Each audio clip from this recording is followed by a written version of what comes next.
بسم الله الرحمن الرحیم. نن زموږ د علم الصرف 104 نمبر درس دی، فصل نمبر 9 د اسم تبذیل بیان. نن به د اسم تبذیل بیان وایو چې اسم تبذیل وایي څه ده. نو اول د اسم تبذیل تعریف وایو. اسم تبذیل داسې اسم ته وایي، اسم تبذیل داسې اسم ته وایي چې د بل په مقابله کې د زیاتوالي معنا ورکوي. یعنی د بل په مقابله کې د زیاتوالي د معنی لپاره د استعمالیږي. لکه د زاربون معنا د وخلو والا، د دې نه اضربو معنا د ډیر وخلو والا. ٹھیک شوه؟ خو دا د بل په مقابله کې د زیاتوالي دپاره استعمالیږي. لکه مثلا ګورئ، زیدون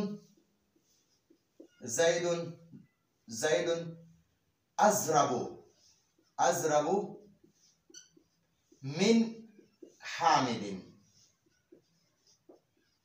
ٹھیک شوه؟ زید د حامد نه ډیر وخلو والا دی. دا ډیر وخلو معنا موږ د څه وکړه؟ د افضلو معنا ده زیاده مارنے والا، ډیر وخلو والا. اوس ګورئ دغه شان ګورئ، حامدون انصرو معنا ده ډیر مدد کولو والا. انصرو من احمد یا من محمود.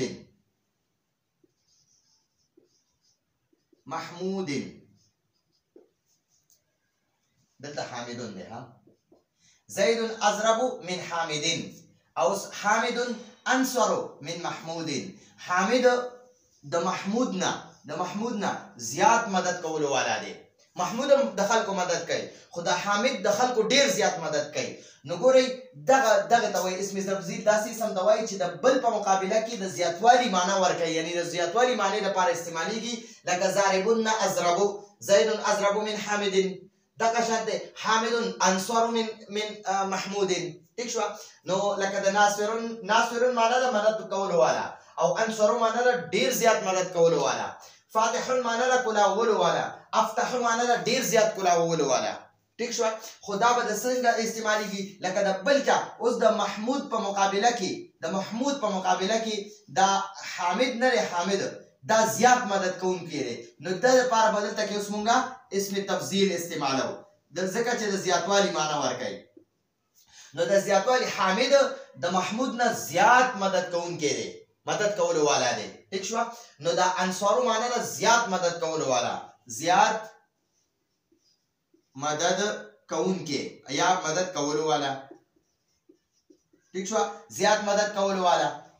او اضربو معنا ده زیات وخلو والا. دا حامد هم وخل کوي، خو دا زید ډیر زیات وخل کوي. ٹھیک شوه؟ یا دغه شان ښه دي. اوس د اسم تبذیل ګردانې زده کوو، نو بیا د هغې نه یا دې نه مخکې یو خبره باندې بله پوه کړو.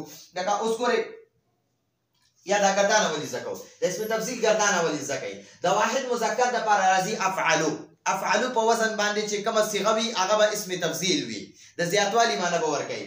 افعلو معنا ده ډیر کولو والا یو سړی. تسنیې دپاره راځي افعلانې. د دې افعلو په دې آخري حرف باندې به زبر ولګي او آنې به ورسره ولګي. نو افعلانې دوه زیات کولو والا سړي. افعلونه ډیر زیات کولو والا سړي، دا هم جمع ده. او افاعلون جمع ده. نو افعلو افعلان افعلون افاعلو، افعلو افعلان افعلون افاعلو. نو د اسم تبذیل دوه جمع راځي، یو افعلون راځي، یو افاعلو راځي د مذکر دپاره. افعلو افعلان افعلون افاعلو، افعلو افعلان افعلون افاعلو. افعلو معنا یو زیات کوونکی سړی، افعلان دوه زیات کوونکی سړي، افعلون ډیر زیات کوونکی سړي، افاعلو ډیر زیات کوونکی سړي. ٹھیک شوه؟ دغه اوس د دې مؤنث په راځي د فعلا په وزن باندې. فعلا، کبرا، صغرا، عظمه، حسنه، دغه وزن باندې به راځي. او فعلیانې د یا سره به بیا الف او یعنی آنې به ورسره ولګي، بس دا به فعلیانې شي. او جمع یو جمع راځي فعلیاتون، او دویمه جمع راځي فعلون.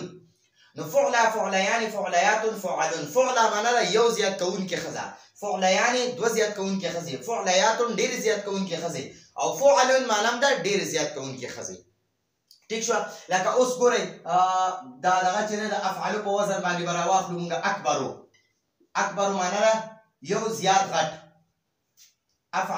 اکبرانی دو زیاد غټ اکبرانی او اکبرونه ډیر زیاد غټ اکبرون او اکابر معنا نه ټول زیات یعنی دا معنا ده اکابرو ډیر زیات غټ سړی یو اکبر یو زیات غټ مذکر اکبرانی دو زیات غټ مذکر اکبرونه ډیر زیات غټ مذکر اکابر ډیر زیات غټ مذکر لکه مونږ وایو یاره مونږ د خپل اکابر نه اوریدلې دي د خپل مشرانو نه د خپل غټو نه اوریدلې دي دغه شان د فعل نه مونږ د کبرا راواخلو کبرا کبرایانی کبرا معنا یو غټه مؤنثه کبرایانی دو غټه مؤنثه یعنی دو زیات غټه مؤنثه کبرا معنا یو زیات غټه کبرایانی دو زیات غټه او کبریات معنا ډیر زیات غټه کبریاتن ډیر زیات غټه او کبرون معنا دا ډیر زیاتې غټې کبرون ٹھیک شو نو دا اسم تفضیل گردان دی نو اسم تفضیل چې دی دا د بل په مقابله کې د زیاتوالي معنی ورکوي اوس د صغیر نه چې واخلې اصغر معنی نه ډیر زیات غټ ورکوټې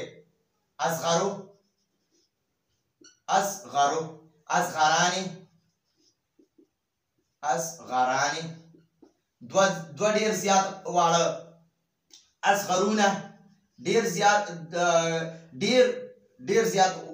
واړه اصغرونه او اصاغر معنی دا ډیر زیات واړه اصاغر د افاعل په معنی باندې اصاغرون اکابرون فعل معنی دا د فعل په وزن باندې صغرا بکی صغرا یعنی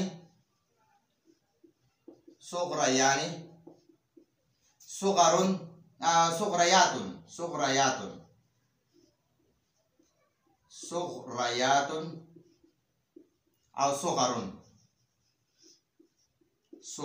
د فعل په وزن باندې نو ګورئ اوس به مې زید اکبر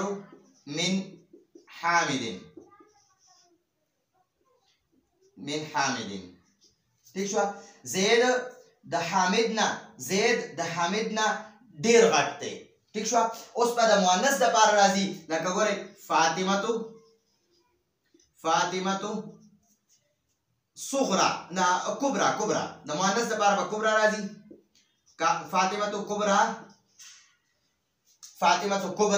فاطمه ډیره غټه ده من عائشه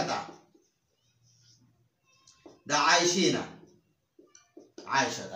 فاطمه کبرا من عائشه ٹھیک شو د مذکر لپاره به اکبر راولي او د مؤنث لپاره به کبرا راولي ٹھیک شو نو دا زمونږ د نن ورځې د اسم تفضیل باسو د اسم تفضیل داسې سمدوي چې د بل په مقابله کې د زیاتوالي د معنی استعمالېدو لپاره استعمالېږي د بل په مقابله کې د زیاتوالي معنی ورکوي ٹھیک شو لکه د ضاربن اضربو ناصرون انصروا فاتحون افتحوا بعد اسم تفضیل گردان لکه افعل افعلان افعلون افاعلوا دا د مذکر څلور صيغې دي دو د جمع دي او یو د واحد او یو د تثنیه ده بیا د مؤنث هم څلور صيغې دي دو پکې د جمع دي او یو تثنیه ده یو واحد ده نو بیا د هغه د مؤنث پر راځي فعل فعلیان فعلیات فعلون نو دا د اسم تفضیل گردانو راتلونکي درس پر اجازه غواړو هذا هو المرام والله اعلم بحقيقه الكلام